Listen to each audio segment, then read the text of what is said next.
Olá pessoal, vamos para mais uma apresentação do FreeSol 2021 aqui na cidade de Imperatriz. E hoje a gente vai dar continuidade aqui e nós temos estudo de caso de um aluno nosso, o Charles, que vai falar um pouquinho sobre a empresa do qual ele está trabalhando e algumas características de uso de software livre dentro da empresa, né? Charles, meu querido, fique à vontade.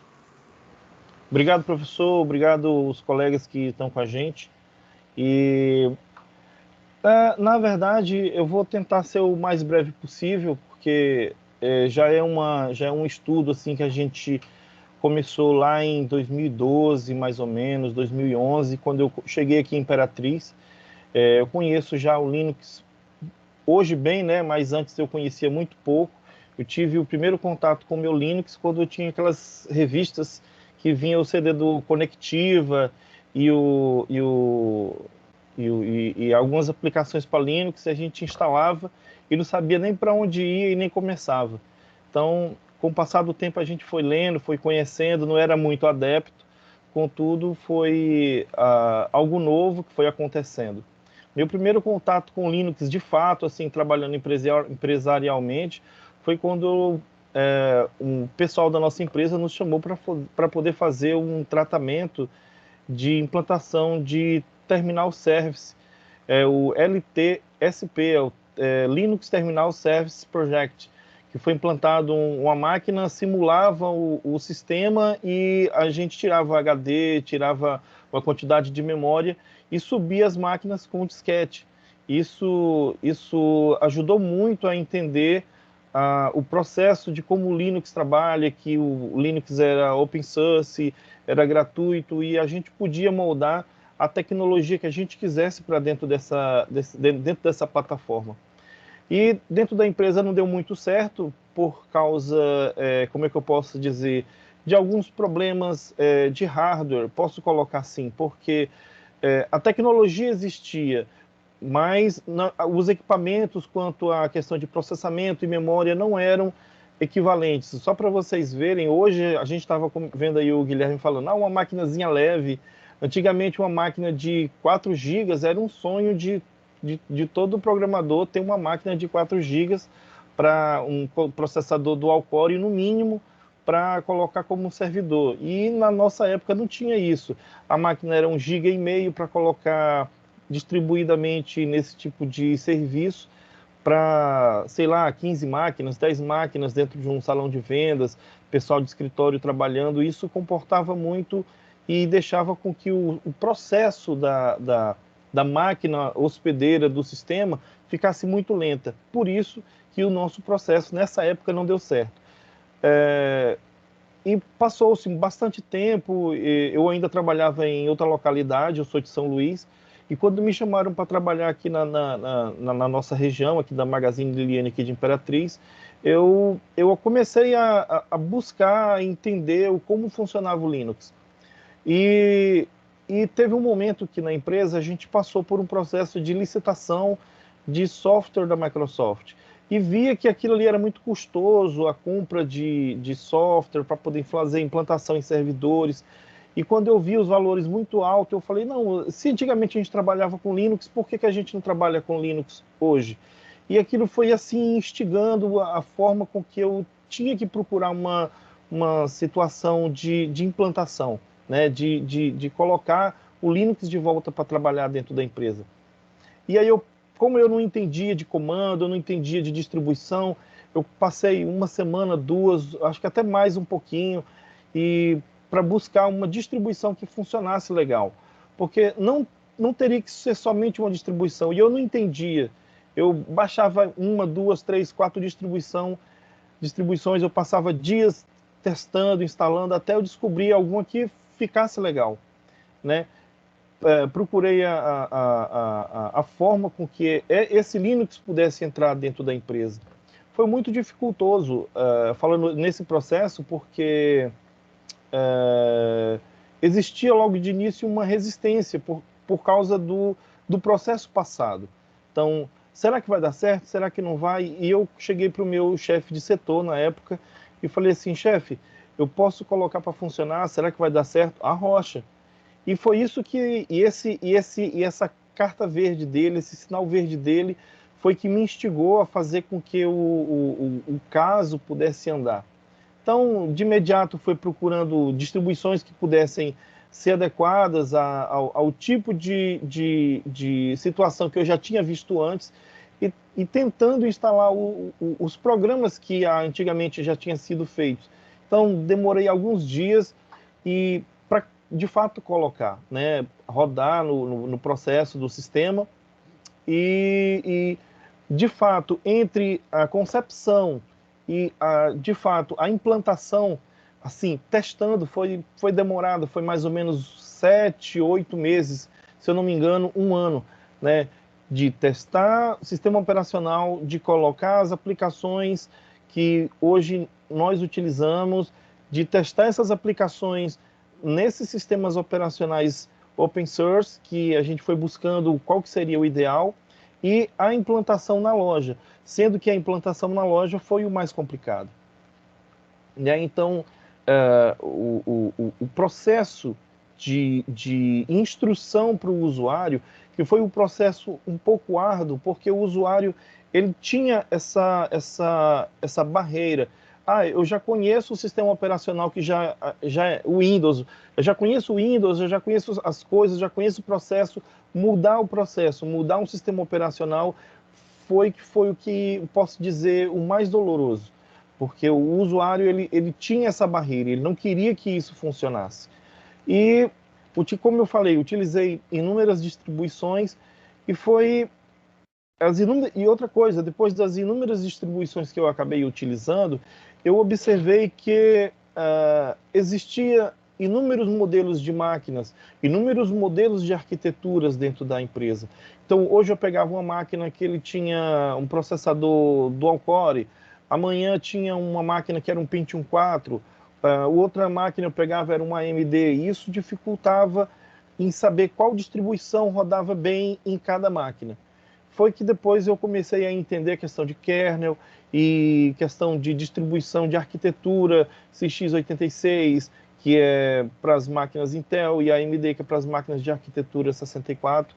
Foi que quando eu comecei a entender, foi que comecei a consolidar, filtrar e tratar melhor as máquinas. Logicamente, algumas máquinas com alguns tipos de processadores não funcionavam, umas placas de vídeo não funcionavam, outros o teclado e o mouse não se adequava. Então, por isso que hoje, pelo menos, eu consigo tratar isso um pouco mais evolutivamente, posso dizer nesse sentido. Eu vou colocar aqui na tela, vou tentar mostrar para vocês, abrir a bandeja do compartilhamento. Eu tenho um videozinho aqui que mostra a distribuição que eu usei, que é a WatchOS, a versão 9, que foi a última que eu utilizei, que comportou melhor as aplicações, comportou melhor para utilização dentro das CPUs, porque as CPUs de uns 3 anos, 4 anos para cá, elas começaram a vir com a arquitetura tanto x86 como a AMD4. Isso fazia com que o sistema operacional rodasse mais consistente. Vamos ver aqui. Deixa eu ver, acho que é essa primeira. Vamos rodar aqui. Essa aqui é a tela. Esta aqui é a tela do sistema operacional WatchOS 9, 64 bits, que foi modificado para identificar o tipo de sistema operacional e identificar qual era a versão que eu estava utilizando. Porque cada distribuição que eu utilizava tinha uma melhoria. E nisso a gente foi instalando e tratando as aplicações que eram utilizadas, remasterizando essas aplicações e assim fazendo uma ISO para poder rodar rodar nas lojas e nos computadores.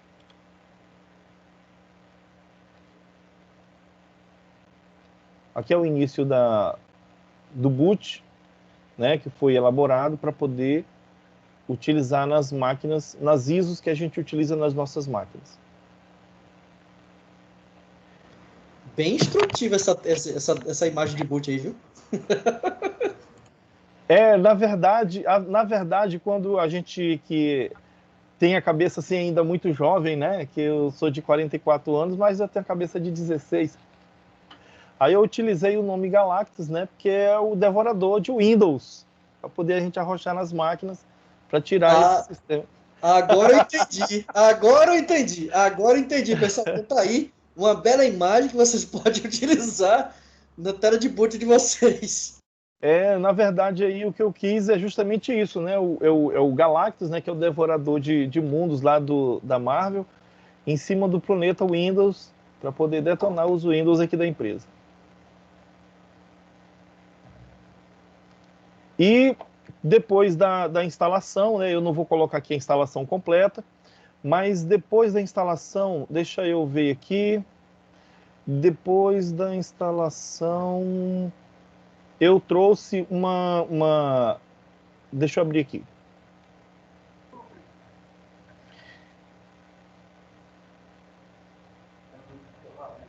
Vamos lá. É essa aqui. Depois da instalação, eu trouxe essa outra tela, que é o início do sistema operacional.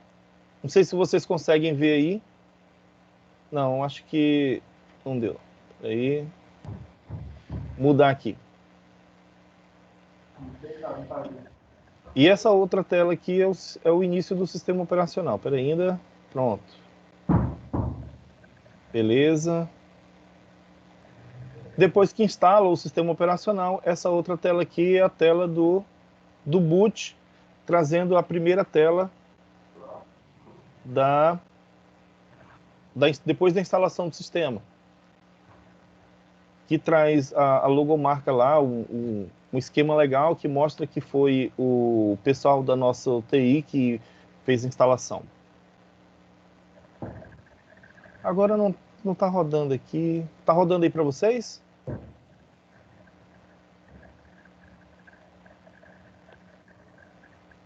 Deixa eu fechar e abrir novamente. Não, para mim não, mostra só a imagem. Deixa eu abrir novamente aqui.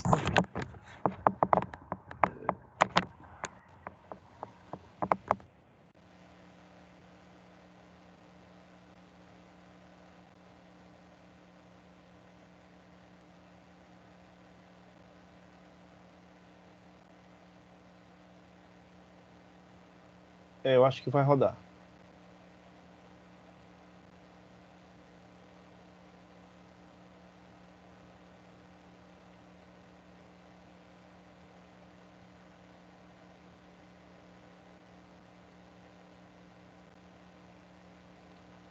Eu tô achando aqui, tá pronto. Aparece para vocês aí? Sim, aparece. Pronto, essa aí depois da instalação do sistema propriamente dito, essa aí é a tela de início do sistema operacional, o WatchOS, já modificado pela gente aqui do nosso TI, para deixar o sistema já remasterizado. Depois que eu mostrei essas telas para vocês, eu vou descompartilhar aqui, para poder compartilhar um outro computador que já está com a ISO já instalada, né? E vou mostrar algumas particularidades deles para mostrar, para ficar legal para vocês. Eu vou tentar compartilhar aqui.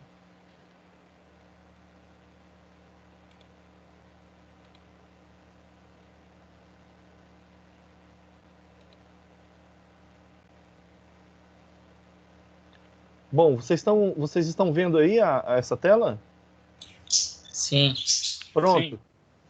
Legal. Depois do sistema remasterizado, criado a ISO, essa daqui é a imagem, é o CD já instalado no sistema operacional, com o sistema operacional na máquina. Ela traz a logo, aqui no botão iniciar, ela traz a logo daqui da empresa, tá? Mostrar algumas particularidades que facilitou a gente, nesse tempo de 1 ano e observância, as dificuldades que a gente tínhamos do TI em dar uma manutenção na máquina para o usuário, em acessar a máquina do usuário, fazer com que a máquina pudesse ser o mais possível ainda, ser mais amigável para o usuário. Então tá, foi colocado um botão iniciar, que o botão iniciar era do próprio sistema operacional, o WatchOS, e eu consegui mudar aqui o botãozinho, né? O menu acabou sendo um menuzinho ali padrão ali do Windows 7, o Windows XP. Na verdade, essa interface do WatchOS é uma interface XFCE. Ela é mais leve e bem mais prática de utilizar. Tá? Instalação normal, tá? Só modificado algumas coisinhas básicas de algumas aplicações. Foi instalado Java na máquina, porque precisávamos rodar algumas aplicações em Java. Até hoje ainda a gente precisa, né? No escritório foi instalado o LibreOffice, o mais atualizado. Na parte gráfica, a única coisa que foi instalado de diferente foi o Xane, porque devido a uma grande dificuldade de equipamento hardware para o dispositivo Linux, porque é o seguinte, nem sempre vocês pensam em mudar o Linux de uma empresa, é legal? É muito legal. Só que você tem que ver a questão de hardware, software, saber se o software que de fato você consegue trabalhar no determinado setor é o software que você vai conseguir trabalhar. Existe algum software que você consegue instalar no Linux, precisando ou não do Wine? Então, você avalia isso, porque nem sempre a máquina consegue trabalhar com o Wine emulando aquele software, tá? Em muitos casos, sim, mas tem outros aplicativos que você não consegue emular uma determinada DLL, uma determinada OCX, e às vezes o Wine ele deixa muito a desejar em algumas situações, não são em todas, mas o Wine é uma ótima ferramenta, recomendo muito usar, até mesmo nas primeiras versões das remasterizações que foram feitas, nós utilizamos o Wine para algumas situações. Né? E a questão de hardware, quando vocês implantarem o sistema operacional Linux, qualquer que seja ela a distribuição, dentro do seu parque de informática, avalia se os hardwares, impressoras, scanners, impressoras fiscais, mouses, teclados, enfim, câmeras, eles de fato são adequáveis, se os drives deles funcionam para o sistema operacional. Porque senão você vai ter que instalar o drive e nem todos os drivers daquele dispositivo funcionam ou são instalados no Windows. Um exemplo dos drivers da HP, por exemplo, de algumas drives de... me fugiu agora a mente. Drive de scanners, por exemplo, da linha HP, da HP 200, eles não funcionam no Windows. Alguns tipos de câmeras também que você acopla no Windows, elas não funcionam. Por quê? Porque os chipsets que foram utilizados foram chipsets experimentais na época e que não deu muito certo a compilação do kernel para poder serem utilizados no Linux, perdão. Aqui no outros, eu acabei colocando um negócio muito legal nessa última remasterização, pelo fato de que nós temos um grande problema com suporte à impressora. A impressora trava, a impressora prende o papel no spooler da impressão, eu preciso reiniciar o spooler, eu preciso remover o conteúdo que está dentro do spooler. Então eu acabei criando esses dois ícones aqui, que dentro desses ícones tem um script que justamente vai fazer com que eu possa reiniciar o spooler e eu possa remover o conteúdo dentro desse spooler, caso não precise. Né? Aqui tem os ícones aqui da empresa, eles não vão funcionar porque eu não estou no ambiente da empresa, logicamente, né? Mas esses ícones aqui, esse ícone é uma aplicação em Java, tá? E esse ícone aqui é uma aplicação web. Daqui a pouco eu posso falar sobre a nossa aplicação web. E, na verdade, outra coisa também,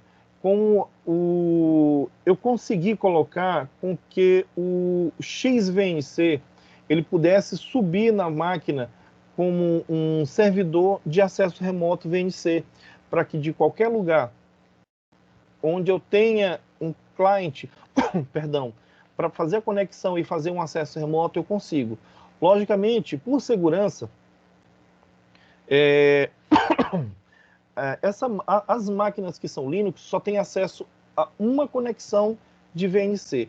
Caso se precisar duas pessoas fazerem conexão na máquina, foi colocado esse ícone com um script para que ele possa subir uma outra aplicação e rodar o script novamente para que o outro usuário possa ter um outro acesso, né? Duas pessoas acessando o sistema operacional para dar suporte ao usuário de outro lado.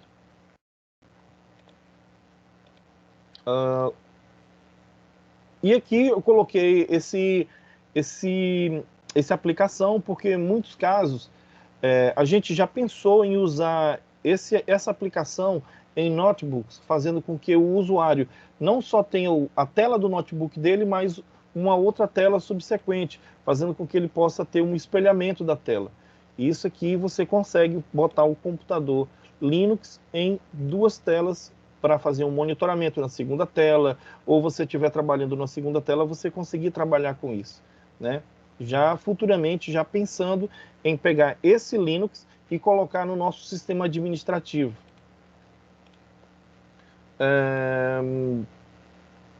Assim, outra coisa interessante que eu coloquei nessa distribuição foi o IP da máquina. Porque para o usuário chegar aqui, clica com o botão direito, aqui no ícone, qual é o IP da máquina, tal. Não, eu coloquei um app chamado IP Indicator, que ele serve para poder justamente te dar o IP local e o seu IP público, fazendo com que a gente, de qualquer lugar, possa conectar pelo VNC a máquina do usuário, certo? E aqui o botãozinho de desligar bem prático. E eu coloquei essa visão aqui diferenciada do Windows XP. Se vocês observarem, o do Windows XP é muito monótono ali, aquele morro. E aqui eu botei umas árvores aqui para ficar mais show de bola, para poder dizer que o Linux não é tão inóspito assim como se pensa, né? Vou passar vou descompartilhar essa tela aqui e vou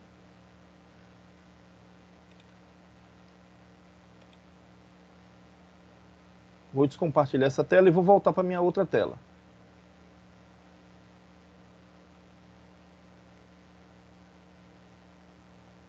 Pronto.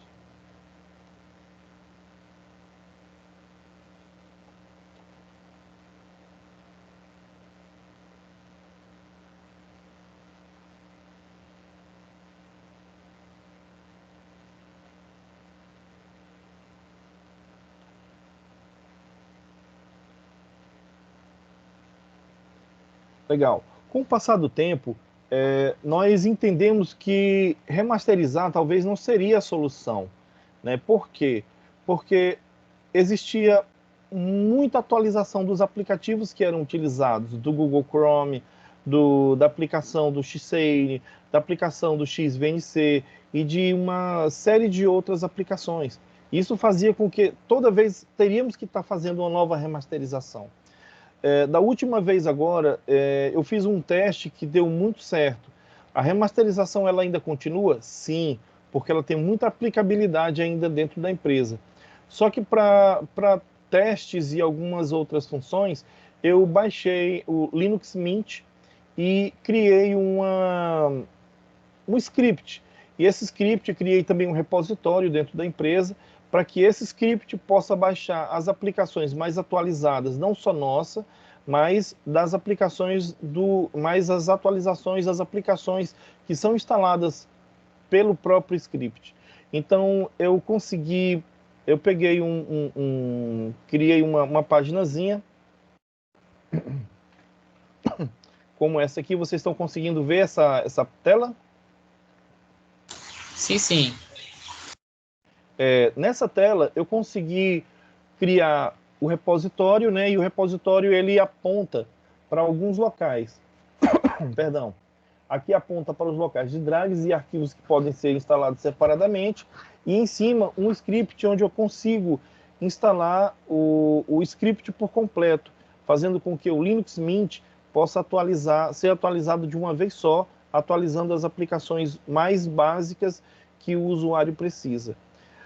Uma coisa interessante que também eu deixei de fazer nos últimos anos foi que eu deixei de remasterizar, né? E acabei utilizando uma distribuição enxuta, Linux, que eu consigo baixar. Por quê? O fato de utilizar a remasterização nos ajudou bastante a consolidar a implantação do Linux. Hoje, praticamente, a implantação do Linux, hoje nós já estamos em 2021, desde 2011, eu acho que tem uns 8 anos, mais ou menos, que nós utilizamos Linux na empresa. Pelo menos na área operacional, sim. No nosso administrativo, ainda não. Porque, por conta de algumas aplicações que nós não conseguimos ainda migrar do Windows para o Linux. Mas existe, sim, outras formas de trabalhar, como acesso pela área de trabalho remota, né? Que isso nos ajuda bastante a fazer com que a aplicabilidade de algumas aplicações seja bem legais, né? Então, a gente tem as calls e a gente utiliza o RDesktop para trabalhar com algumas aplicações, mas são bem poucas hoje, porque a gente já mudou de plataforma, e hoje a nossa plataforma, antes era pelo Remote Desktop, pela área de trabalho remoto, hoje nós temos a plataforma utilizando o web, tá? Hoje nós trabalhamos com linguagem gratuita, que é open source, né? Que é a Angular e a JavaScript, Node.js, que facilita muito. Isso é questão de programação, eu não me envolvo muito, mas foi uma segregação muito grande para sair da área de trabalho remota para uma área desktop, sem precisar utilizar ou estar instalando programas, né? E, como eu não mostrei na outra tela, aqui a instalação do RDesktop para utilizar a área de trabalho remoto, né? Esse aqui é o comando para vocês utilizarem, acessar qualquer tipo de aplicação dentro de uma máquina Windows, né? Criando um acesso remoto. E aqui eu coloquei uma tela fictícia de um programa para que eu possa mostrar para vocês como funcionaria o acesso de uma aplicação utilizando o RDesktop e acessando o servidor. Deixa eu ver se vem, porque minha máquina ficou um pouco lenta. Pronto. Não veio. Só um instante. Eu acho que ficou a mesma tela. Ah, tá aqui, ó. Tela do programa executado pelo servidor. Deixa eu abrir aqui.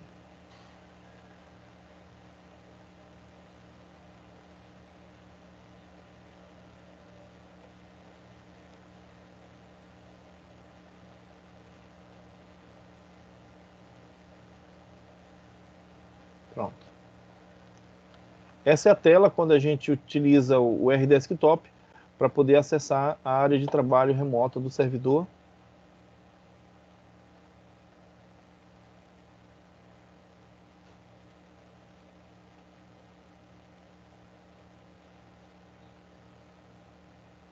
E essa eu peguei uma tela comum, mas depois do acesso ao servidor, a gente gera um script dentro do programa e acessa a área de trabalho remoto dentro do servidor, dentro da empresa, fazendo com que o usuário, dentro de uma plataforma Linux, ele possa utilizar também aplicações Windows sendo emulada lá em um servidor.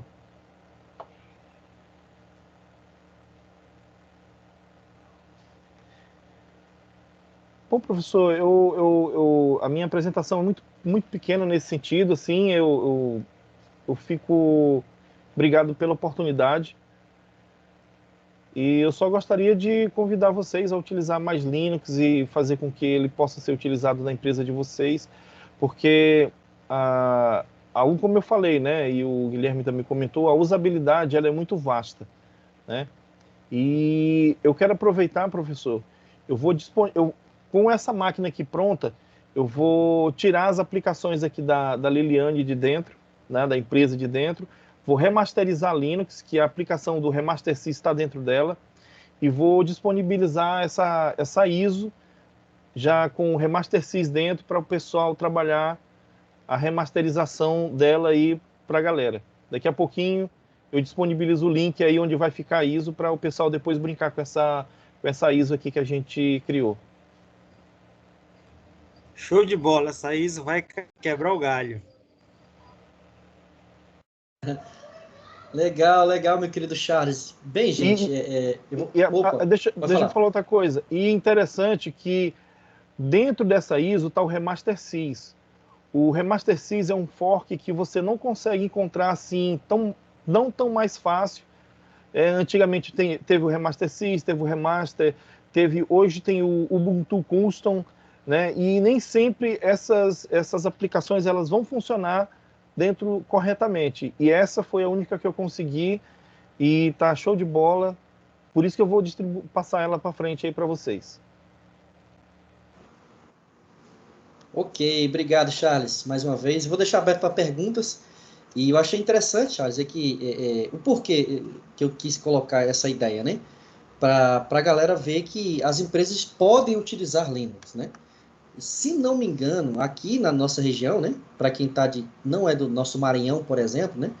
Nós temos o supermercado Mateus, que em grande maioria, eu estava até conversando com os meninos no grupo aqui, em grande maioria usam Linux. Muitas e muitas marcas, todos os caixas clientes, por exemplo, supermercados, etc., usam Linux, uma equipe de desenvolvimento usando Linux, etc. A Liliane, Charles, me tirou uma dúvida, são mais de 1.500 computadores, não é isso? Clientes aí utilizando o Linux, né?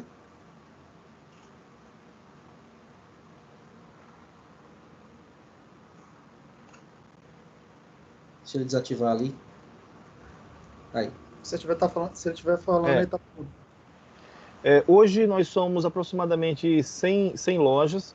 Só o nosso administrativo aqui na matriz, ele usa o Windows. Tudo licenciado, tudo direitinho. E nossos servidores também. Então, a partir das outras lojas, filiais todas, sem exceção, usa Linux. Pronto, legal, né? Então, deixa eu aproveitar também e comentar. Então, assim, com o passar do tempo e com o lance da pandemia, também houve um processo de readequação. Então, a nossa aplicação, que também é web, ela passou a ser trabalhada para mobile. Isso hoje foi um salto também muito grande, porque hoje as máquinas, elas muito pouco fazem parte, né, do quadro de algumas lojas, né, porque estamos trocando a aplicação para mobile e mandando algum access points e roteadores configurados pela gente aqui do TI, pela administração de redes, com senhas mais fortes. Nós não passamos essas senhas para ninguém. Quem vai é um colega nosso que passa a senha no celular de cada um. Quando precisar, a gente dá um jeito de passar para o gerente, mas assim, é tudo trabalhado com segurança. Ok. Só para mim concluir, só para explicar, eu trouxe esse caso para cá e eu queria, o caso do Mateus também, eu conheço alguns alunos, alguns colegas, amigos nossos também que trabalham no Mateus, que também tem, em grande maioria, trabalha com esse ideia de Linux. Então, assim, só para trazer para o nosso ambiente, Jornal Progresso também, Jornal Progresso, bem lembrado aqui, Jornal Progresso também, todo o ambiente usando Linux. O Charles agora está na disciplina de laboratório de redes, está desenvolvendo um servidor Linux. Agora vai trocar esse servidor daí para usar Linux também, para ficar o kit completo. Enfim, então, gente, eu quis trazer isso para o nosso ambiente, para vocês perceberem que sim, é possível. Né? Indique isso para a sua empresa, você tem da empresa, indique isso para as empresas, indique isso para o seu diretor, para o seu coordenador, por exemplo. Né? Vamos acabar com aquela logística de instalar pirataria. Não, instala aí e tal, e está funcionando. Eu conheço muitos empresários, diretores e etc., em que em uma conversa de 30 minutos a gente conseguiu convencer e toda a empresa usa Linux, usa o sistema e usa normalmente, com autorizações, etc., com segurança, acabou com arquivos maliciosos, por exemplo. Então, eu quis trazer isso aqui para vocês terem dar como exemplo que nós temos empresas na nossa região. Eu não sei para os demais colegas, eu quero abrir aqui também para os demais colegas que estão em outros estados, se tiver estudo de casos, por exemplo, parecidos, que fiquem à vontade para comentar. Mas assim, eu quis trazer isso aqui para vocês perceberem que sim, é possível a gente utilizar isso não só ali no background, mas no foreground também. Aquela galera, o usuário, utilizando. Né? Vou deixar aberto aí para quem quiser perguntar alguma coisa. Opa, tá me ouvindo? Sim, o Jobert. Fala, garoto. Não, Ai. Antônio. Tem alguém aí, o Antônio. acho que vai falar antes de mim. O Jobert estava com a mão levantada aí. Pode falar então primeiro aí. Bom, agradeço então, gente, pela preferência, enfim. Cara, o Linux, ele tem, sei lá, milhões de cases que você pode utilizar aí, mas é interessante você ver cases que são próximos da gente, né? Que fica até mais fácil você identificar e assimilar, e você também trazer para o seu contexto. Antes de ser programador, né? Eu trabalhei muito com infra, suporte. Oi? Vocês estão me ouvindo? Sim. Ah, beleza. Não, é que eu achei que não estava. Antes de ser programador, eu trabalhei muito com infra, suporte, data center, então eu mexi muito com CentOS, mexi muito com OpenSUSE. Cara, já mexi com tanta distro na minha vida que... Conectiva, alguém falou do Conectiva 8 aí, eu falei, nossa, cara, bateu aquela saudade de quando a gente tinha que configurar barra boot, que senão dava ruim, enfim. Mas beleza. Um case interessante que eu tive o prazer de participar é o seguinte. Quando eu cheguei em Belo Horizonte, né, que eu sou aqui de Belo Horizonte, capital de todos os mineiros, enfim, terra do pão de queijo. Olha. Ué, Manda pão de queijo, né, PH? com certeza. Eu trabalhei numa ONG aqui chamada Brasol, né? E o que essa ONG fazia, velho? Olha só que case interessante. A Brasol, ela recebia máquinas que eram doações de empresas, de órgãos públicos, por exemplo. Nós estamos trocando todo o parque de computação, enfim, para não jogar fora com a máquina, a gente recebia elas como doação. Máquinas que eram apreendidas de operação, por exemplo, de caça-níquel. Né? Se você não sabe, se a galera não sabe, tem muita máquina aí que por trás é um computador rodando ali, enfim. O pessoal apreendia essas máquinas, doava pra gente. E o que a gente fazia? O que a gente fazia com... Aliás, deixa eu abrir minha câmera, né? Que eu vi que eu não estou com a câmera aberta. Oi. O que a gente fazia com essas máquinas? A gente fazia toda uma triagem, uma análise, e a gente transformava essas máquinas em computadores para levar para as escolas. Ou seja, a gente dava uma segunda chance para aquela máquina, para ela servir de um item de educação, né, para as crianças aí, mundo afora, né, principalmente nos interiores aí, cujo acesso à tecnologia é mais difícil. E a gente usava Linux para isso. Né? A gente usava o Switch Telecentro, que era baseado no Debian, e ele usava um protocolo que eu não me lembro qual era o nome, que a gente pegava uma máquina e ela ficava com um servidor, e as outras máquinas se conectavam nela como se fosse aquele negócio de cliente-servidor. RDP. Oi? Protocolo RDP. Eu acho que não é o RDP. Eu não me lembro aqui agora de cabeça. Mas era outro protocolo. O interessante, cara, é que como essas máquinas não tinham muita performance, né? Normalmente tinha 1 GB, 2 GB de memória, tinha de HD. Detalhe, não era o projeto Beowulf que você fazia o compartilhamento? Cara, eu não me lembro aqui agora de cabeça o nome, mas o que acontece? Uma máquina era instalado o switch telecentro, né? Nela que tinha que ser mais parruda e tinha tudo nela, e as outras máquinas tinham apenas uma pequena interface que conectava nessa principal. Era equivalente ao Windows Server que você tem, aqueles clientes que você instala nele. Eu sei, é que nem um Team Client. Eu falei ainda há pouquinho sobre o projeto LTSP, o Linux Terminal Service Project. Deve ser alguma coisa nesse sentido aí. Eu acho que esse cara. Eu não lembro de cabeça, que já tem uns 12 anos já que eu não mexo com isso, mas enfim. Eu ia até pesquisar aqui para tentar lembrar o protocolo, mas. Enfim. E. Cara, como funcionava bem, velho? Porque eles pegaram uma distribuição baseada em Debian, customizaram ela de forma a atender a máquinas de pouca potência, né, de poucos recursos, e funcionava, cara. Funcionava bem pra caralho. E vou falar pra vocês, como era legal você chegar ali. Por exemplo, a gente foi entregar aqui nos interiores daqui de Minas Gerais, né? Por exemplo, uma cidade chamada Conselheiro Pena, que ficava longe pra caramba. A gente teve que ir de busão, eram umas 8 horas de Belo Horizonte, pra vocês terem uma ideia de como era longe. E a gente foi num distrito dessa cidade, de Conselheiro Pena, velho, entregar 2 computadores. Cara, a alegria das crianças, velho, vendo o trem funcionando. E elas conseguiam mexer com tamanha facilidade, mesmo sendo Linux. Que esse é um case que eu acho interessante, que eu gosto de passar pra galera, gente. Que, sim, cara, é interessante você tem as opções comerciais, né? Eu não vejo problema de existir as opções comerciais, por exemplo, Windows, macOS, que inclusive que é o que eu estou usando aqui agora, mas existe uma alternativa para quem não tem tanto recurso financeiro ou outros meios para ter. Né? Igual vocês falaram da pirataria. Cara, ao invés de investir na pirataria, cara, o Linux pode ser uma excelente solução para isso. Entendeu? Então é muito legal a gente ter esse overview, a gente ter essas conversas, porque aí a gente consegue ver cases e falar, cara, aquele case serviu para mim, pode ser que esse aqui também sirva, cara, eu posso usar um Linux aqui, eu posso usar, entendeu? Ah, o Linux não serve? Pode ser um FreeBSD, pode ser um OpenBSD, né, outras distros aí, por aí vai. Então sim, cara. Pra vocês terem uma ideia, eu trabalhei em Fortaleza, só pra você ver, eu já rodei o Brasil, enfim, eu rodei o Brasil palestrando, mas também já morei Brasil afora, né? Quando eu morava em Fortaleza, a gente usava o FreeBSD para roteamento, né? Porque parece que ele é melhor para esse fim. Lá tem uma empresa chamada Fortalnet. Hoje a Fortalnet deve oferecer internet via fibra e tal, mas na época a fibra era muito caro, tal. Então o que a gente fazia? Internet via rádio. Via rádio. E como é que a gente passava o sinal de um canto para o outro? FreeBSD como router, velho. Entendeu? Uma solução simples, uma máquina TX ali com o roteador, acabou. Entendeu? Era uma solução simples e mais viável. As opções mais caras que a gente tem no mercado. Então, sim, com certeza, soluções open source, elas servem sim muito bem. Muitas delas têm um propósito, inclusive, melhor que comerciais. Então, é realmente o caso de chegar, estudar o caso e falar, cara, pode ser que uma solução comercial aqui não atenda, ou um open source aqui ajude. Entendeu? Então, esse os meus 2 centavos que eu queria dar para esse debate. E assim, você falou a questão de servidores e tudo. Tem alguns casos que eu não vou ser contra o Linux nesse momento, mas tem casos que para uma determinada ocasião, alguns servidores do Windows servem sim para o case da empresa e tudo, né?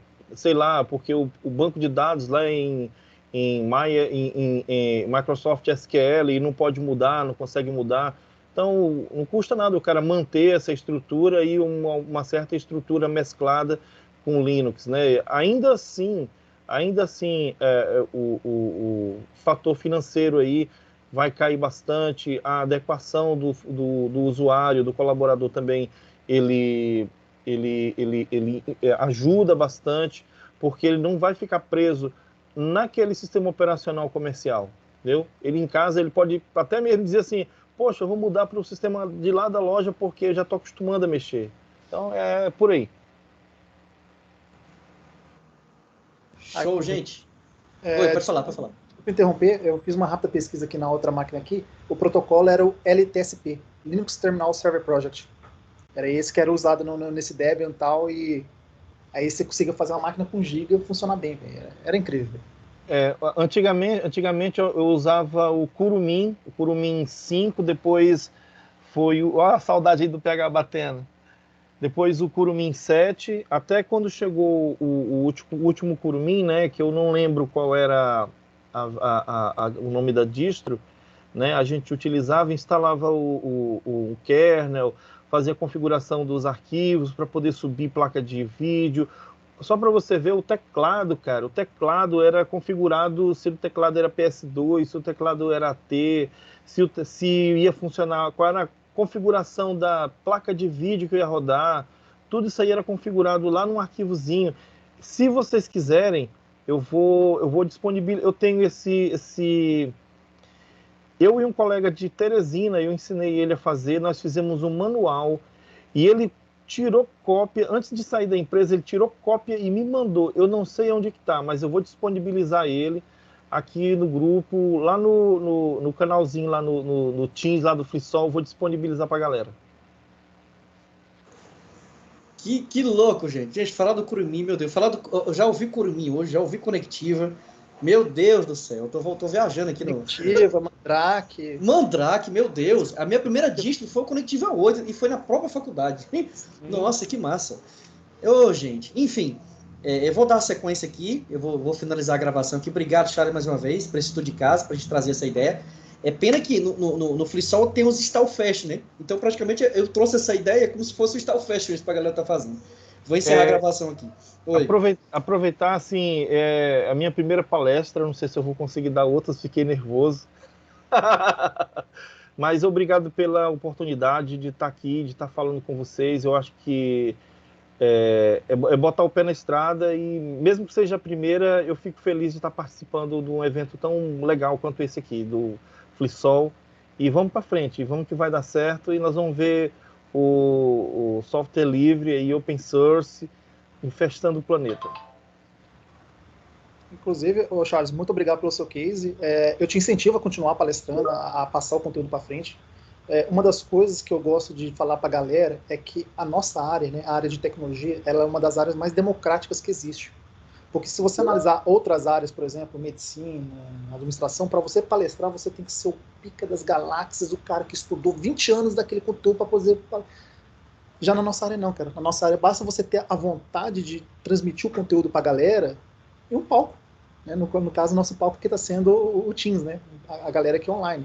E isso que é o legal, isso que é o democrático, né? Você não precisa ser aquele cara que tem todo o conteúdo. Inclusive, uma das pessoas que mantém o core do PHP, né, que é a Sara MG, que inclusive eu vou falar de PHP na palestra logo adiante, ela disse que uma das melhores formas que ela tem de aprendizado é justamente a palestra, porque ela escolhe um tema que ela não sabe de propósito para que ela tenha que estudar e preparar o material para fazer aquela palestra. Então, eu deixo um incentivo para todos vocês, gente. Cara, TI é um dos ambientes mais democráticos que existe hoje no mundo e sempre vai estar aberto para vocês poder palestrar, passar o conteúdo, e é isso que eu incentivo para a galera, essa visão de comunidade. Aproveitar, deixa eu fazer um merchan aqui, professor PH. Por gostar de informática e de segurança e de ver coisa nova, e eu criei um canalzinho chamado Tecnologia Livre, fazer logo meu merchan. Tecnologia Livre, onde a gente vai falar assim, bem rapidinho, de coisas triviais, de coisas que o cara não entende para aquele usuário, como faz isso, como você instala, coisas de 10 minutos, de 5 minutos, não é aquele vídeo longo de 20 minutos que o cara fica estressado. Não, isso eu já vi, não, é coisa de 5 minutinhos, o cara olhou, viu como é que faz, ele vai logo para a prática. Esse aí é o intuito do canal, fazer algumas palestras e entrevistas também com a galera por aí afora.